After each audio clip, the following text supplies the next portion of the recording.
कृपा छाया जय हरि ओम तत्सत श्रीमते राम नमः कृष्णाय वासुदेवाय हरे परमात्मने प्रणतक्लेशनाशाय गोविन्दाय नमो नमः।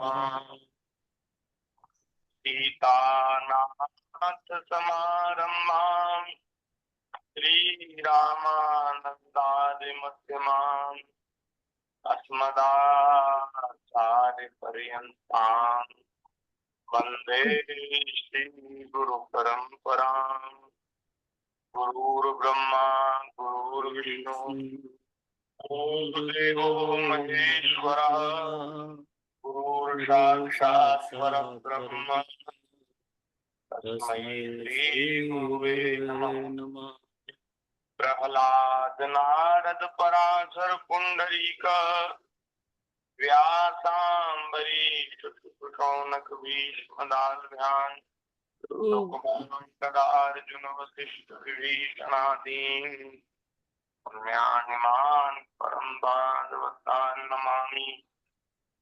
चार जुगन में भक्त जिनके पद की भूरि सर्वसु सिर धरि राखिए।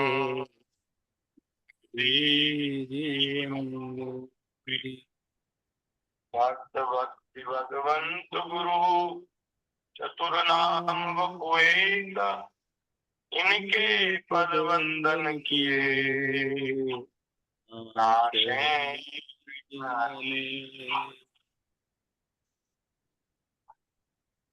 श्री राम जय राम जय जय राम श्री राम जय राम जय राम श्री राम जय राम जय राम जय जय राम श्री राम जय राम जय जय राम श्री राम जय राम जय जय राम श्री राम जय राम जय जय राम श्री राम श्री राम जय राम जय जय राम श्री राम जय राम जय जय राम सीताराम जय सीताराम सीता जय सीताराम सीताराम जय सीताराम सीताराम जय सीताराम राधे श्याम जय राधे श्याम राधे श्याम जय राधे श्याम राधे राधे श्याम जय राधे श्याम राधे श्याम जय राधे श्याम जय जय श्यामा जय जय श्याम जय जय श्री वृंदावन जय जय श्यामा जय जय श्याम जय जय श्री वृंदावन धाम जय जय श्यामा जय जय श्याम जय जय श्री वृंदावन धाम जय जय जय श्यामा जय जय श्याम जय जय श्री वृंदावन धाम जय जय श्री ब्रजमंडल धाम जय जय जय जय श्री ब्रज मंडल मंडल धाम। श्री यमुना जी ललित लला, श्री यमुना यमुना जी ललित लला। श्री राम जय राम, जय जय राम, श्री श्री राम जय राम, जय जय राम। श्री राम जय राम, जय जय राम। श्री राम श्री राम जय राम, जय जय राम।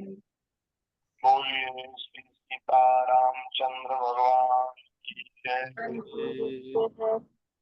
वृंदावन बिहारी लाल की जय। भगवान की जय। भागवत महापुराण की जय।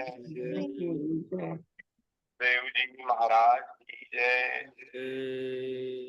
सब संत हरि भक्तन की जय। 84 कोट ब्रजमंडल धाम की जय।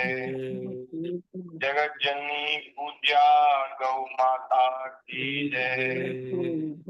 जय जय श्री राधे श्याम, जय जय श्री सीताराम, हर हर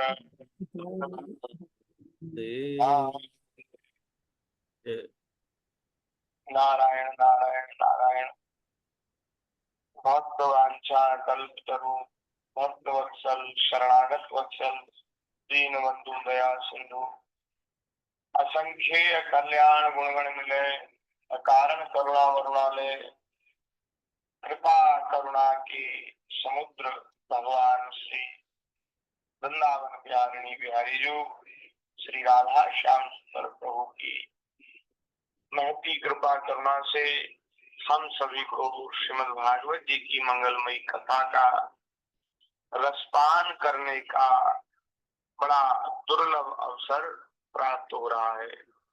ठाकुर जी की कृपा से ऐसा संयोग बना है कि अपने अपने घरों में बैठ करके विज्ञान के सदुपयोग से हम सब लोग नित्य ही श्रीमद् भागवत जी की कथा का कुछ श्रवण कथन करके अपने समय को सार्थक कर रहे हैं और अपने जीवन को धन्य बना रहे हैं। तो नारायण श्रीमद् भागवत जी में 10वें स्कंद में 29वें अध्याय की चर्चा हम लोग कर रहे हैं, जिसमें श्री रास लीला का वर्णन है। भगवान की अत्यंत मधुर रसमयी रास लीला का वर्णन हम सब लोग श्रवण कर रहे हैं। कल आप सब लोगों ने श्रवण किया, भगवान श्री कृष्ण वृंदावन में बंसीवट पर आई हुई गोपियों को पातिव्रत धर्म का, सती धर्म का उपदेश कर रहे हैं। कल ये सब चर्चा हुई तो उसमें कुछ श्लोक रह गए हैं, कुछ भाव रह गए हैं। बड़ी सुंदर बात है, भगवान बहुत सुंदर, भगवान धर्म के वक्ता भी हैं और धर्म के आचरण करता भी है। प्रेम धर्म का आचरण करके सिखाते हैं सारी सृष्टि को और वाणी से भी उपदेश करते हैं। इस तरह से भगवान धर्म का प्रचार प्रसार करते हैं। तो यहाँ सामान्य धर्म की चर्चा ठाकुर जी कर रहे हैं और कल आप लोगों ने श्रवण किया कि ये सब गोपियों की परीक्षा के लिए ठाकुर जी कह रहे हैं, उनकी भगवान परीक्षा कर रहे हैं। तो भगवान कह रहे हैं भर्तु शुश्रूषणं स्त्रियां परो धर्मो हयमायया तद्बन्धूनां च कल्याण्यः प्रजानां चानुपोषणम्।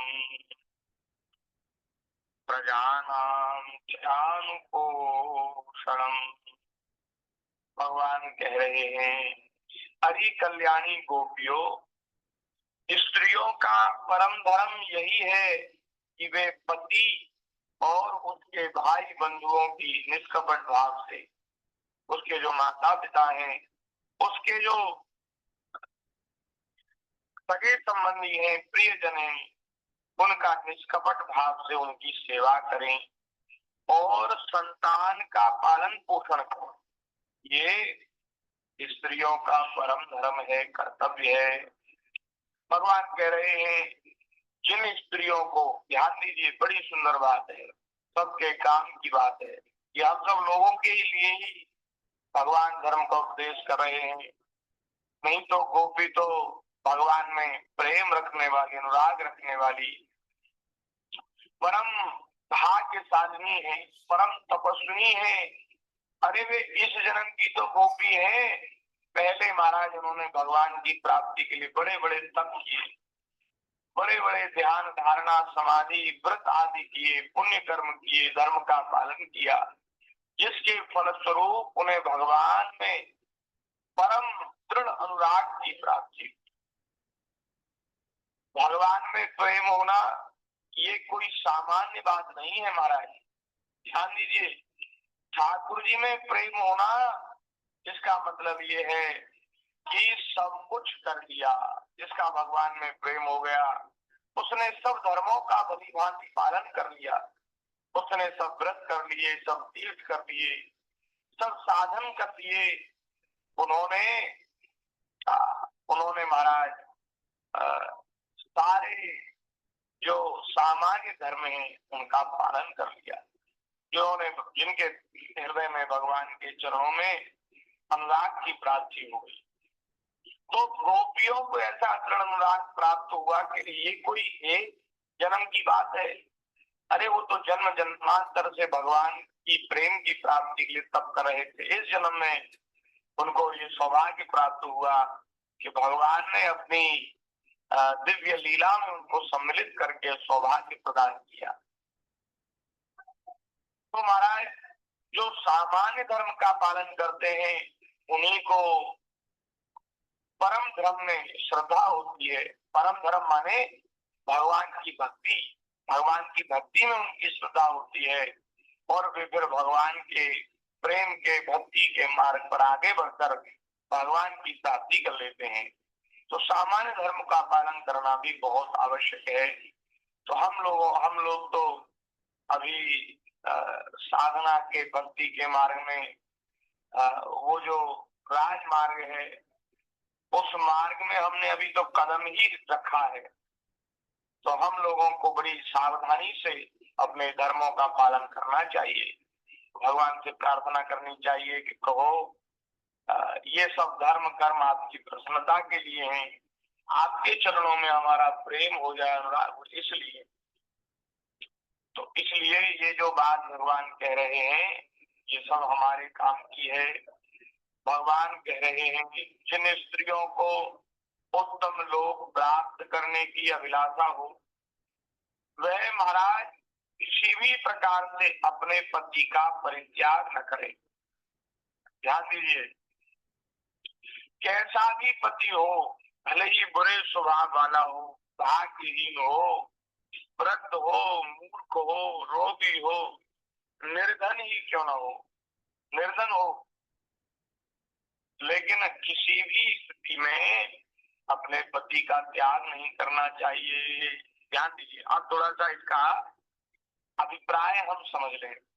जब ये बात हम कहते हैं ना तो स्त्रियां माताएं शिकायत करती हैं, वे कहती है महाराज आप कह रहे हैं पति की सेवा करो, और बोले पति कोई दूसरी प्रकार का हो तो कैसे सेवा करें।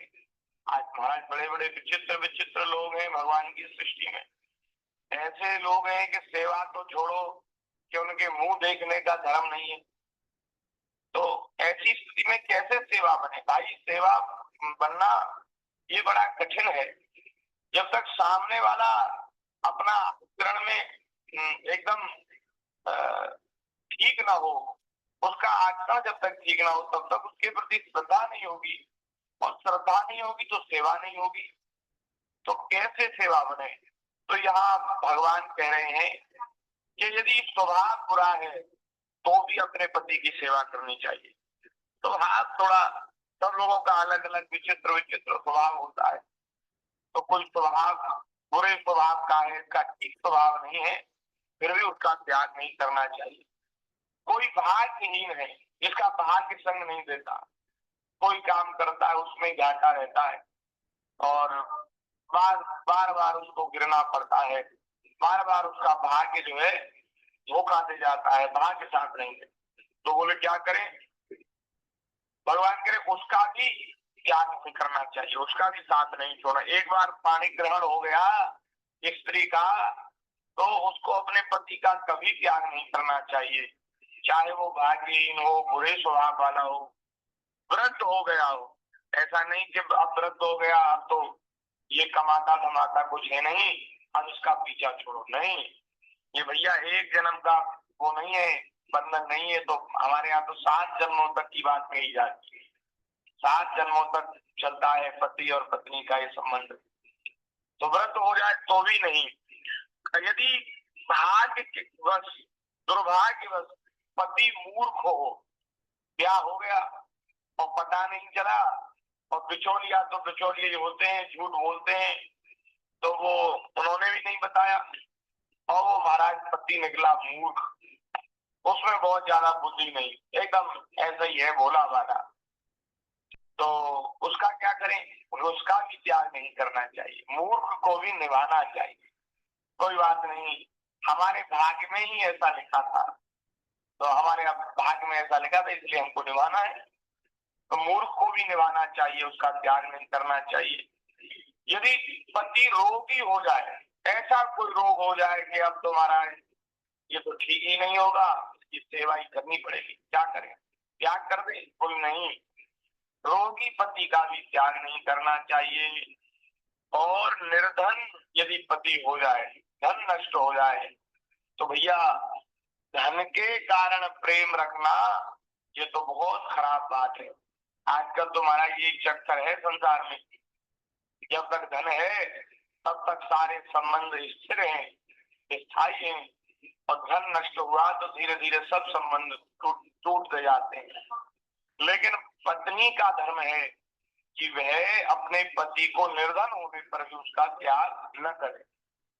अच्छा, एक बात यहाँ भगवान कह रहे हैं, यदि पति पातकी हो, पातकी माने वो धर्मात्मा न हो, अधर्म करता हो, मद्य आदि का पान करता हो, मांस आदि खाता हो और पर स्त्री गमन करता हो, वैश्यागमन करता हो, और महाराज और तमाम प्रकार के जो अधर्म के जो लक्षण हैं वो यदि उसमें दिखाई दे, समझाने पर भी न मानता हो, चोरी करता हो, झूठ बोलता हो, दूसरे लोगों को ठगता हो, तो ऐसा जो पापी व्यक्ति है, पातकी जो है, उसका त्याग कर देना चाहिए। बोले यदि उस पत्नी उसके साथ रहना चाहे तो रहना चाहे, नहीं तो महाराज वो स्वयं पापी है, स्वयं तो गिरेगा ही, वह अपने कुल खानदान को लेकर के भी गिरेगा। जो जो उसके साथ संबंध जोड़कर रहेगा उस सबका पतन हो जाएगा। इसलिए जो अधर्म परायण है, जो पाप में लगा है, ऐसे पति का त्याग कर देना चाहिए, यहाँ भगवान कह रहे हैं। तो स्त्रियों का समाधान इससे हो जाता है। बहुत माताओं की ऐसी शिकायत रहती है, बोले महाराज आप तो कह रहे हैं सेवा करो, हमारा पति तो ऐसा है कि उल्टी सीधी चीज खा पी करके आता है, मारता पीटता है, ऐसे की कैसे सेवा करें? सेवा नहीं करो महाराज, अगर ताकत हो तो तुम भी लट उठा लो, शक्ति हो तो लट उठा लो, बराबरी करो और इतना ना बने तो भैया हाथ जोड़ के बोले हमारी तुम्हारी नहीं पटेगी, हम तो अपने पीहर रह लेंगी, मायके रह लेंगी, ठाकुर जी का भजन करेंगी, तुम्हारे साथ नहीं रह सकती। अरे भैया स्त्री पर तो हाथ भी नहीं उठाना चाहिए। ऐसे ही हमारे धर्म शास्त्र की आज्ञा है कि स्त्री को प्रताड़ित करना ये बड़ा भारी पाप है। यदि कोई ऐसा पति होए कि वो मारे स्त्री को, तो उसको तो महाराज उससे तो फिर झांसी की रानी बन जाओ उसके आगे तो, और नहीं तो फिर अगर इतना बल नहीं, इतना सामर्थ्य नहीं, तो आजकल तो बड़ा महाराज कानून सख्त है। माताएं थोड़ी कुछ शिकायत कर दे, फिर इसके बाद झूठी शिकायत की भी सुनवाई होती है, और सच्ची अगर सुनवाई अगर बात हो तो फिर तो महाराज सख्त कार्यवाही हुई। तो माताएं बंदवास देती हैं महाराज, हाँ, पति को और ससुर को, सास को, सबको जेल में डलवा देती है। तो हम किसी के घर को बिगाड़ने की बात नहीं कह रहे हैं, हम तो जो शास्त्रीय समाधान है वो कर रहे हैं। बाकी जिसकी जैसी परिस्थिति है उसको अपनी परिस्थिति के अनुसार, सबसे पहला सबसे अच्छा तो यही है कि जो संबंध बने हैं उनका निर्वाह हो जाए, अच्छा तो यही है। लेकिन ऐसी परिस्थिति है कि बोले महाराज यहाँ तो हम तो घुट घुट कर मर जाएंगे, तिल मर जाएंगे, हम नहीं रह पाएंगे, और यहाँ अशांति है, यहाँ क्लेश है, कलह है, तो फिर यहाँ भजन नहीं बनता, तो फिर क्या करें? तो फिर तो भैया दूर रहना चाहिए। लेकिन माताओं के लिए एक प्रार्थना ये भी है कि एक बार यदि कहीं से संबंध टूट गया तो दोबारा दूसरा संबंध कहीं नहीं जोड़ना चाहिए। पुनर्विवाह की आज्ञा हमारे यहाँ शास्त्रों में नहीं है, ये अच्छा नहीं है। एक बार समर्पण होता है भैया, समर्पण तो एक ही बार होता है। स्त्रियों का समर्पण होता है अपने पति के प्रति। यदि एक बार वह टूटा तो सोच लेना चाहिए, माताओं को सोच लेना चाहिए कि संसार तो ऐसा ही है, दुख में है, सब स्वार्थी हैं, अपना अपना काम निकालने वाले हैं। भैया एक चावल कढ़ाई में पक जाता है तो सारे पक जाते हैं। तो जब एक ने साथ नहीं दिया, एक ने हमको नहीं निभाया, तो और कौन निभाएगा? अब मेरे तो गिरधर गोपाल दूसरों न कोई, पर ठाकुर जी को ही अपना सर्वस्व मानकर उनके भरोसे लोग कहते हैं अरे महाराज कैसे गुजारा होगा, महंगाई का जमाना है, कैसे हो? अरे भाई भजन तो करो, भक्ति तो करो, इनके हो तो जाओ, कोई किसी बात की कमी नहीं रहेगी महाराज। अरे ये अपने शरणागत भक्त का ही पालन नहीं करते, शरणागत भक्त जहाँ रहता है उस पूरे क्षेत्र का पालन करते।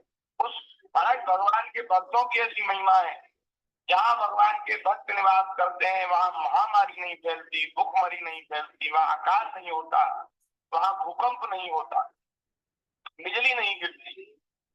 तो पूरे क्षेत्र का पालन भगवान के भक्त करते। नारायण मानस जी में चौपाई आई है कि प्रणत कुटुंब पाद रघुराई, यह न अधिक रघुवीर बढ़ाई, प्रणत कुटुंब पाद रघुराई। भगवान अपने शरणागत भक्त के पूरे कुल खानदान का निर्वाह करते हैं, पालन करते हैं, केवल एक शरणागत भक्त को नहीं, उस भक्त के नाते उसके पूरे परिवार का पालन करते हैं। और जब वह भगवत प्राप्त होता है उसके साथ साथ उसकी 20 पीढ़ियां तर जाती। ठाकुर जी का भरोसा बहुत बड़ा है, भगवान का भरोसा करके भक्ति में भजन में लग जाना चाहिए। ठाकुर जी सब निर्वाह करते, पुरानी बात नहीं है, पहले निर्वाह किया है अब नहीं करते, नहीं नहीं नहीं, नहीं करते। एक बहन है, उनको हम जानते हैं, वो कहीं बाहर की हैं, वो महाराज 15-16 साल की उम्र में, अब तो उनकी आयु ज्यादा है, 15-16 साल की बहुत छोटी उम्र में उन्होंने घर का त्याग किया, वृंदावन आई और महाराज भजन करने के लिए आई। ठाकुर जी से प्रेम हो गया, कैसे भक्ति मिल गई और सब कुछ छूट गया। और देखो स्त्री शरीर और ऐसी अवस्था, 15-16 साल की आयु, बताओ इस आयु में क्या ज्ञान होता है। भगवान के भरोसे आई और मैंने उनसे पूछा कि मैंने की दीदी आपका कैसे निर्वाह हुआ, तो उन्होंने आंखों में आंसू भरकर कहा कि इनकी कृपा से सब खूब अच्छे से होता है, कोई किसी बात की कमी नहीं रही। थोड़ी बहुत तो ऐसी आपत्ति विपत्ति आई, थोड़ी परीक्षा तो ठाकुर जी करते हैं, लेकिन भरोसा महाराज जब कोई के ऊपर कर ले तो भरोसे पे खड़े उतरते हैं, भरोसा नहीं तोड़ते। तो वो बहन जी बोली कि इन्होंने निर्वाह कर दिया और अब इस समय तो खूब अच्छे से रह रही है, वो कर रही है। हमारे महाराज जी की शिष्या है। और ऐसी बात मैं तो महाराज बड़ा आश्चर्यचकित हो गया। ये बताओ, करमेती बाई की कथा भक्तमाल में लिखी है, ये तो दूसरी करमेती है। करमेती बाई ने 12 साल की उम्र में करमेती मैया ने घर छोड़ा। जब विवाह की बात चल रही थी घर में, तो विवाह नहीं करना है, हमें तो भजन करना है, इसलिए घर छोड़ दिया। और वृंदावन में उस समय जंगल था। वृंदावन में उस समय जंगल था, वहाँ मनुष्य नहीं रहते थे, कोई साधु संत कहीं कहीं कुछ कुछ रहते थे। बाकी तो हमारा जंगली जो जानवर हैं, पशु हैं, वे आप श्री वृंदावन बिहारी लाल की जय। तो नारायण, बड़ी सुंदर बात छिड़ गई। करमेती जी का स्मरण हो गया और महाराज ठाकुर जी का भरोसा, भगवान का आश्रय। तो जो भगवान का आश्रय लेते हैं, भगवान सब प्रकार से उनकी रक्षा करते हैं। योग क्षेमम वहाम हम अनन्या चिंतयन्तो माम ये जना परिपासते तेषां नित्याभियुक्तानां योग क्षेमम वहाम हम। भगवान की शरण होकर, भगवान का आश्रय लेकर और भगवान का भजन करना चाहिए, सब बात बन जाएगी, सब व्यवस्था हो जाएगी। तो यहाँ भगवान कह रहे हैं कि जिन स्त्रियों को उत्तम लोक प्राप्त करने की अभिलाषा हो, वे पातकी को छोड़कर और किसी भी प्रकार के पति का परित्याग न करें। उसका स्वभाव ठीक नहीं है, उसका भाग्य ठीक नहीं है, रोगी है, मूर्ख है, वृद्ध है, निर्धन है, तो भी उसका त्याग नहीं करना चाहिए। कुलीन स्त्रियों के लिए अपने पति को छोड़कर किसी दूसरे पुरुष की सेवा, यार पुरुष की सेवा, उससे प्रेम, यह सब तरह से निंदनीय है, बहुत ये खराब है। उसका परलोक तो बिगड़ता ही है, स्वर्ग नहीं मिलता, नरक में जाना पड़ता है, और इस लोक में उसका अपयश हो जाता है। तो उसका कोई सम्मान नहीं करता। यह कुकर्म जो है अत्यंत तुच्छ है, क्षणिक है, इसमें प्रत्यक्ष कष्ट ही कष्ट हैं, वर्तमान में भी कष्ट ही कष्ट हैं, और फिर परलोक मृत्यु के बाद भी तो कौन कहे। इस जन्म में भी वह सुखी नहीं रहती, संसार में भी वह सुखी नहीं रहती जो ऐसा करती हैं, दूसरे पुरुष में आसक्ति करती हैं। मोक्ष आदि की बात तो कौन करे, यह साक्षात परम है, नरक आदि का हेतु है। इसलिए गोपियों, मेरी लीला और गुणों के श्रवण से, रूप के दर्शन से, उन सब के कीर्तन और ध्यान से मेरे प्रति जैसे अनन्य प्रेम की प्राप्ति होती है, वैसे प्रेम की प्राप्ति पास रहने से नहीं होती। तो मेरे पास आ गई हो, मुझसे प्रेम करती हो, ये तो ठीक है, लेकिन ठाकुर जी कह रहे हैं मैं तुम्हें एक बात बताऊं कि दूर रहकर, मुझसे दूर रहकर और मेरे गुणों के श्रवण से, मेरे नाम के कीर्तन से, मेरे ध्यान से जिस प्रकार के अनन्य प्रेम की प्राप्ति होती है, वो पास रहने से नहीं होती वैसी। तो इसलिए तुम दूर रह करके भी मेरा स्मरण करोगी, भजन करोगी, ध्यान करोगी, मेरी लीलाओं का, गुणों का श्रवण करोगी, तो तुम्हें प्रेम की प्राप्ति होगी और तुम्हारा कल्याण होगा। इसलिए तुम लोग अपने अपने घर लौट जाओ। श्रवणा ध्यानान मयि भावोनु कीर्तनात् न तथा सन्निकर्षेण प्रत्यातो ग्रहामि। भगवान ये उन गोपियों के लिए कह रहे हैं जिनके मन में स्वर्ग की और मोक्ष आदि की आकांक्षा, इच्छा है, जो ये सोचती हैं कि अरे भजन तो घर में भी रह के हो सकता था, इनसे इनके प्रति जो प्रेम है वो तो वहां रह करके भी हो सकता, वहां रह करके भी काम चल ही रहा था, तो हम क्यों आ गए? ऐसा किसी के मन में आया हो? तो भैया जिनका ठाकुर जी के बिना काम चल जाए ना, तो ठाकुर जी भी उनके बिना काम चला लेते हैं। बोले तुम्हें हमारी जरूरत नहीं, हमें तुम्हारी जरूरत नहीं। जिनका ऐसा भाव हो जाता है कि हरि बिनु ना सरेरी माई, अब तो हमारा काम भगवान के बिना चलेगा ही। अब हमें एक एक क्षण, एक एक युग के समान बीत रहा है किसी प्रेमी को।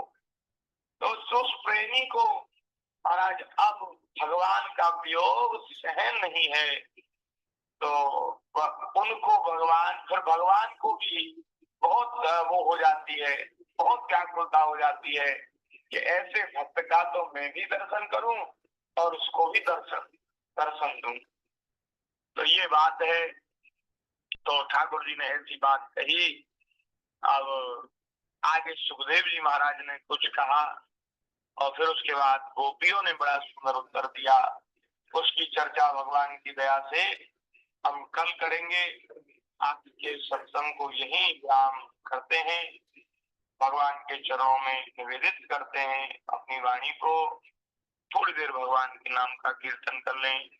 बोलिए भक्तवत्सल भगवान की जय। हरि शरणम हरि शरणम हरि शरणम हरि शरणम हरि हरि शरणम शरणम हरि शरणम हरि शरणम हरि शरणम गुरु शरणम गुरु शरणम गुरु शरणम शरणम शरणम गुरु गुरु शरणम गुरु शरणम गुरु शरणम हरि शरणम हरि शरणम हरि